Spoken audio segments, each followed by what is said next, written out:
देखिए, मैं सीधा बात बोलूँगा, अगर आप पैसे कमाते हैं और इन्वेस्ट नहीं करते हैं उसको, तो आप ज़िंदगी भर काम करिएगा, लेकिन पैसा आपके लिए कभी भी काम नहीं करेगा। बैंक में पैसा जमा कर देना इन्वेस्टिंग नहीं होता है, एफडी में पैसे जमा कर देना इन्वेस्टिंग नहीं होता है। रियली इन्वेस्टिंग क्या होता है, आज के वीडियो में मैं आपको पूरा डिटेल में बताऊँगा और पैसे कहाँ इन्वेस्ट करने चाहिए। तो चलिए वीडियो को स्टार्ट करते हैं। वीडियो को ध्यान से देखिए और वीडियो को सेव कर लीजिए, और उसके बाद भी आप इन्वेस्टिंग नहीं करिएगा तो फिर बाद में हमसे मत कहिएगा। नमस्कार दोस्तों, तो आज हम बात करेंगे investing for beginners in India के बारे में, और वो भी बिल्कुल आसान भाषा में।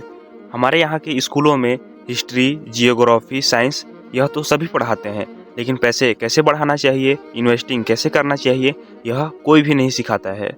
और इसीलिए जो है कि लोग 25 साल की उम्र में नौकरी करना स्टार्ट कर देते हैं, लेकिन 50 साल की उम्र में भी उनको पैसे की बहुत ही दिक्कत होती है और उनको बहुत ही टेंशन होता है कि पैसे कहाँ से आएंगे, क्या करें क्या नहीं करें। और अमीर लोग नौकरी से अमीर नहीं बनते हैं, अमीर लोग के लिए उनका पैसा ही उनके लिए काम करता है। अगर आपको अपना फ्यूचर जो है कि सिक्योर करना है, तो आपके लिए इन्वेस्टिंग सीखना बेहद ही ज़रूरी है। आज के वीडियो में हम समझेंगे सेविंग एंड इन्वेस्टमेंट का डिफरेंस, इन्फ्लेशन, कंपाउंडिंग, इंडिया में कहाँ इन्वेस्ट करें, और बिगिनर्स कैसे स्टार्ट करें, और स्टेप बाय स्टेप प्लान। तो चलिए वीडियो को शुरू करते हैं। तो हमारा फर्स्ट टॉपिक आता है सेविंग एंड इन्वेस्टिंग। सबसे पहले आप एक बात अच्छे से समझ लीजिए कि इन्वेस्टिंग जो है कि अलग है और सेविंग अलग है। सेविंग क्या है? बैंक अकाउंट, एफडी, कैश, इसमें जो है कि आपका पैसा सेफ रहता है, लेकिन यह बढ़ता नहीं है। मतलब बढ़ता है लेकिन एकदम धीरे धीरे या फिर थोड़ा थोड़ा बढ़ता है। इन्वेस्टिंग क्या है? Mutual fund, share market, gold, property, इसमें जो है हमारा पैसा ग्रो होता है। 4-5 साल या 10 साल भी आपको लग सकते हैं, लेकिन जो पैसा होता है ग्रो होता है। और रूल याद रखिए, इसका सिंपल रूल क्या है? पहले बचत कीजिए, फिर इन्वेस्टमेंट कीजिए, और जो बाद में बचा उसको खर्च कीजिए। इन्फ्लेशन। अब हम समझेंगे इन्फ्लेशन का मतलब। इन्फ्लेशन का मतलब जो होता है कि महंगाई होता है, और आज का जो महंगाई है वो आसमान छू रहा है भाई। तो चलिए इसके बारे में और अच्छे से हम जानते हैं। आज आपको कोई भी चीज़ 100 रुपये का मिल रहा है, 10 साल के बाद उसका रेट 200 भी हो सकता है, और ज़्यादा इससे भी ज़्यादा हो सकता है। इसका मतलब यह है कि अगर आपका पैसा बैंक में पड़ा है तो उसका वैल्यू बढ़ नहीं रहा है, उसका वैल्यू और ही डाउन होते जा रहा है। अगर आपका पैसा जो है कि बैंक में पड़ा है और आपको लग रहा है कि आपका पैसा बढ़ रहा है, लेकिन इसका उल्टा हो रहा है, आपका जो पैसे का वैल्यू है वो और भी गिर रहा है नीचे। इसीलिए जो है कि सेविंग करने वाला आदमी कभी भी अमीर नहीं बनता है। और अगर आपको इन्फ्लेशन से बचना है तो इन्वेस्टमेंट करना पड़ेगा। तो अब हमारा आता है टॉपिक कंपाउंडिंग के ऊपर। जो कंपाउंडिंग है वो बहुत ही पावरफुल चीज़ है। तो चलिए इसके बारे में हम और ही डिटेल में जानते हैं। कंपाउंडिंग। कंपाउंडिंग मतलब आपका पैसा भी पैसा कमाएगा, और वह पैसा भी आपके लिए ही पैसा कमाएगा। तो यह है कंपाउंडिंग। फॉर एग्जांपल, अगर आप हर महीने 5,000 इन्वेस्ट करते हैं 20 या 25 साल तक, तो आपने टोटल जो है कि 15 से 20 लाख इन्वेस्ट किया, लेकिन आपका पैसा जो है 70 से 80 लाख या फिर 1 करोड़ तक हो सकता है। इसीलिए इन्वेस्टमेंट में सबसे पावरफुल चीज़ जो है टाइम, पेशेंस, रेगुलर इन्वेस्टिंग, और जल्दी स्टार्ट करेंगे तो ज़्यादा पैसे बनेगा।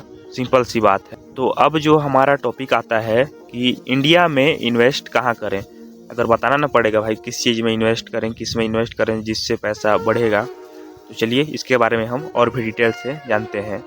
तो बिगिनर्स के लिए सबसे अच्छा इन्वेस्टमेंट है तो म्यूचुअल फंड्स में एसआईपी कर सकते हैं आप। इसमें जो है कि म्यूचुअल फंड में जो है कि इसमें मतलब वो स्टॉक मार्केट से रिलेटेड या फिर इस सब से मतलब ज्ञानी आदमी होते हैं। ज्ञानी मतलब समझ सकते हैं, जिनका दिमाग होता है कि किस में पैसे इन्वेस्ट करें, कौन सी कंपनी में या किस शेयर में इन्वेस्ट करें जिससे हमारा पैसा डबल हो जाएगा।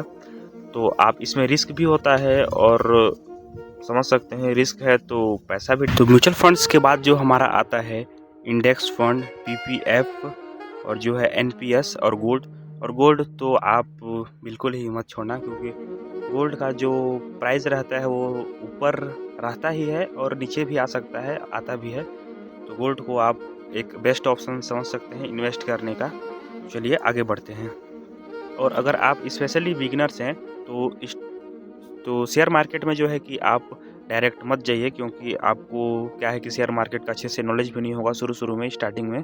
तो आप पहले शेयर मार्केट के बारे में अच्छे से स्टडी कर लीजिए या फिर पढ़ लीजिए, फिर आप शेयर मार्केट में जा सकते हैं, डायरेक्ट मत जाइएगा। और अगर आप बिगिनर्स हैं तो शेयर मार्केट में मैं आपको प्रेफर करूंगा कि डायरेक्ट ना ही जाएं, क्योंकि आपको क्या है कि आप बिगिनर्स रहेंगे तो आपको उसका अच्छे से नॉलेज नहीं होगा, तो आप इसमें से लॉस भी कर सकते हैं। इसलिए आप उसके शेयर मार्केट के बारे में आपको अच्छा खासा नॉलेज हो जाए, उसके बारे में आप जानने लगे अच्छे से, उसके बाद आप शेयर मार्केट में जा सकते हैं। सबसे बढ़िया यहाँ पे है SIP का मतलब होता है थोड़ा थोड़ा इन्वेस्ट करना। इसको आप 1000 रुपये से भी स्टार्ट कर सकते हैं हर महीना इन्वेस्ट करना।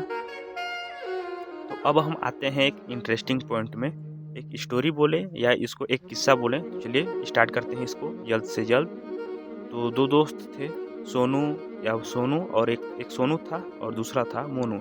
सोनू जो है कि 25 साल की उम्र में 3000 रुपये इन्वेस्ट करना उसने शुरू कर दिया था, और जो मोनू है उसने 35 साल की उम्र में 6000 इन्वेस्ट करना शुरू कर दिया। और फिर अब इसमें आगे देखते हैं, मोनू जो है इन्वेस्टिंग में ज़्यादा पैसे इन्वेस्ट किया, लेकिन रिटायरमेंट में सोनू का पैसा जो है कि ज़्यादा बना। इसका जो क्या कारण है, इसका रीज़न कैसा हुआ, क्यों हुआ, तो चलिए इसको जानते हैं। तो यह देखिए, इन्वेस्टमेंट का सिंपल रूल है कि जल्दी स्टार्ट करना, अर्ली स्टार्ट करना। और जो सोनू है उसने जल्दी स्टार्ट किया था, तो और उसने अमाउंट भी छोटा रखा था। तो अमाउंट इसमें मैटर नहीं करता है, लेकिन आप इसको जल्दी स्टार्ट करें यह मैटर करता है। इन्वेस्टमेंट का सबसे बड़ा रूल है जल्दी स्टार्ट करो, छोटा अमाउंट भी चलेगा। देखिए, टाइम जो है कि सबसे पावरफुल चीज़ है, किसी भी चीज़ में टाइम सबसे ही ज़्यादा इम्पोर्टेंट है और पावरफुल भी है। वक्त सबका आता है बोलते हैं ना। तो चलिए और आगे जानते हैं। अगर आप इन्वेस्टमेंट करना चाहते हैं तो कमेंट में लिखिए, आज से मैं इन्वेस्टमेंट शुरू करूंगा। सोच क्या रहे हैं? अगर आपको स्टार्ट करना है तो आप कमेंट सेक्शन में लिख सकते हैं, मैं आपको गाइड कर सकता हूं। मेरे को ज़्यादा नॉलेज नहीं है इन्वेस्टिंग के बारे में, थोड़ा बहुत नॉलेज है। तो चलिए साथ में बढ़ते हैं, और इस वीडियो को जो है कि आप सेव कर लीजिए, आपके फ्यूचर में यह काम आएगा। और मिलते हैं अगले वीडियो में, तब तक के लिए सीखते रहिए, इन्वेस्ट करते रहिए और पैसे को अपने काम पर लगाते रहिए। और वीडियो अच्छा लगा होगा तो वीडियो को लाइक, शेयर, सब्सक्राइब और कर लीजिएगा। यह एक छोटा सा रिक्वेस्ट है आपसे। तो मिलते हैं अगले वीडियो में, तब तक के लिए बाय रहेगा, और लाइक कर ही देना, करेंगे तो।